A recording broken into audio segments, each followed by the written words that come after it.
bersama saya Jen. Hari ini kita kedatangan tamu spesial banget dari mahasiswa Visip UKIM. Ceritanya sangat menarik guys. Ini tamu kita hari ini. Halo. Adek, boleh dong kenalin diri Adek dulu ke pendengar. Ini jurusan apa, terus kesibukan adiknya apa? Halo semuanya, nama saya Rininta Alisha Besuta. Saya mahasiswa Visip UKIM Prodi Ilmu Kesejahteraan Sosial Angkatan 24. Kesibukan saya selain menjadi mahasiswa hanya sebagai penulis puisi, tapi puisinya tidak pernah dipublis. Penulis puisi ya? Iya. Wah. Nah, adek, kan banyak orang mikir kalau jadi mahasiswa disabilitas itu pasti berat banget. Boleh dong ceritain sedikit tentang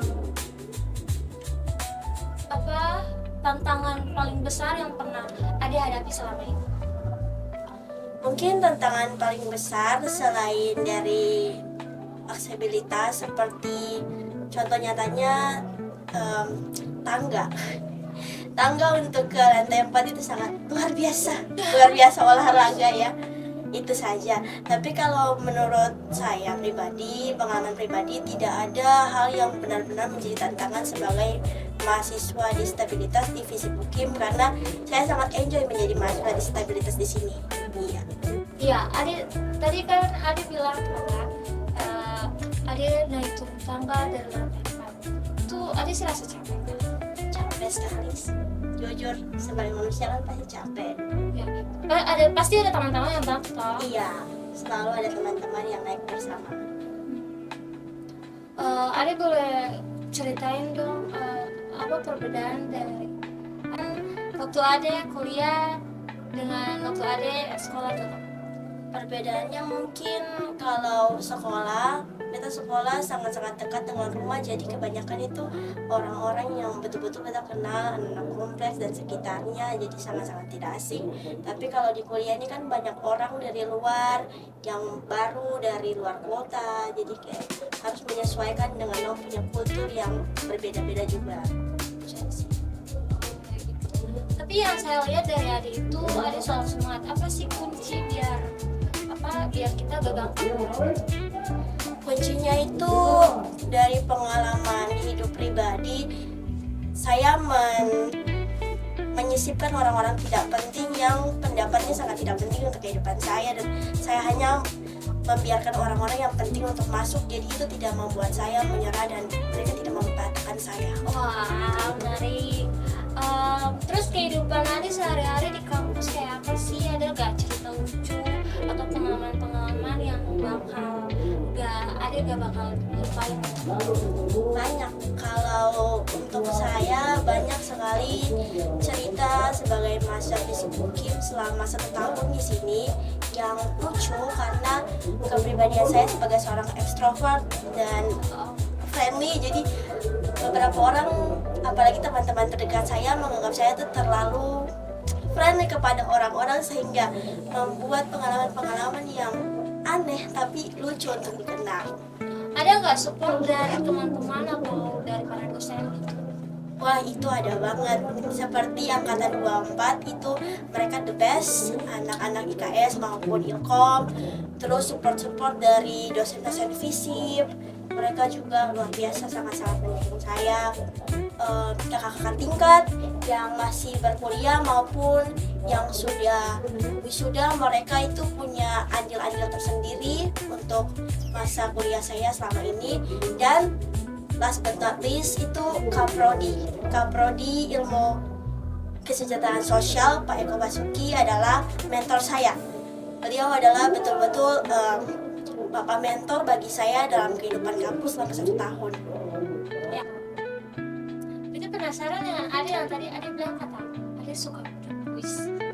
Tolong spill dong puisi kayak di mana itu?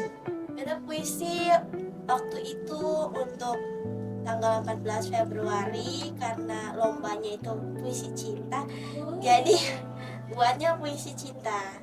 Tapi kebanyakan puisi yang beta buat itu lebih ke pengalaman pribadi maupun hal-hal yang sedikit traumatis, jadi tidak dipublis. Kenapa sih yang dipublis? rasanya seperti mereka masuk dalam itu punya ruang pribadi, jadi kayak terganggu gitu. Oh gitu. Iya. Ada mulai dari kapan ada mulai buat les? Sebenarnya kalau untuk baca puisi itu sudah dari SD, disuruh ikut lomba dan diikuti aja. Tapi kalau untuk menulis baru dimulai ketika 2023. Jadi karena punya keras, iya. Jadi tulis. Oh keras. Punya keras. Ada niat sih bikin kayak Sebenarnya Papa bilang bikin aja, nanti Papa biayain, tapi rasanya kayak belum bisa untuk membagikan segala sesuatu ke publik. Rasanya kayak mereka akan masuk ke ruang pribadi tadi ya, jadi masih dipikirkan untuk pembuatan. berarti dari keluarga mana sih? Maksudnya adik keluarga, terus dari adik keluarga siapa sih yang bisa kasih adik motivasi seperti itu? Kalau motivasi dari keluarga sih kebanyakan dari kakak sepupu, karena tinggalnya di rumah keluarga besar mama, jadi kebanyakan bersama sepupu-sepupu dan kakak, tapi bukan motivasi yang sangat bagaimana begitu ya, lebih ke motivasi persaudaraan yang rada-rada sarkastik. Iya. Kalau boleh tahu yang biasa antar ada ke kampus, membalai kampus itu siapa? Pergi kampus itu biasanya dengan ojek, atau kalau kakak dong tidak sibuk baru dengan kakak, karena punya 2 kakak laki-laki, anak bungsu. Istri saya Sayang, tergantung konteks apa yang kakak maksud sih ya. oke.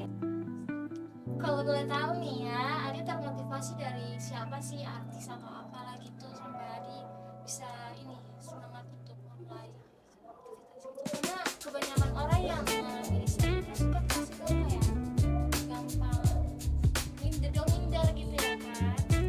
Kalau termotivasi sebenarnya tidak ada artis difabel yang menjadi motivasi terbesar, tapi kalau artis favorit itu kita sudah menjadi fansnya Dove Cameron dari 2013 dan Awi Carvalho dari 2016 semenjak Moana. Kalau ngomongin soal kampus, menurut Adi apa sih yang bikin dia lebih lama buat mahasiswa disabilitas sendiri? Jadi menurut saya yang bikin kami sebagai mahasiswa disabilitas itu betah di lingkungan kampus adalah orang-orangnya, karena segala hal itu bisa diatasi kalau lingkungannya itu mendukung dan lingkungannya itu ramah, orang-orang yang ramah, dan semuanya itu bisa diatasi gitu. Adi boleh berikan pesan buat teman-teman pendengar podcast kita kali ini. Pesan buat mereka apa? Pesan untuk kalian semua yang difabel maupun yang normal, kita semua punya kekurangan, tapi kita juga punya mimpi. Jadi menurut beta, pesan yang terbaik untuk kalian adalah jangan menyerah dan banggain diri kalian sendiri. Buat bangga diri sendiri itu lebih penting, karena kita tidak bisa untuk mencapai ekspektasi semua orang dalam kehidupan ini. Itu saja. Ya, makasih ya dari Rin. Ya guys, keterbatasan itu bukan suatu halangan bagi kita ya. Kalian yang dengar, jangan lupa selalu hargai setiap cerita, karena tiap orang punya cerita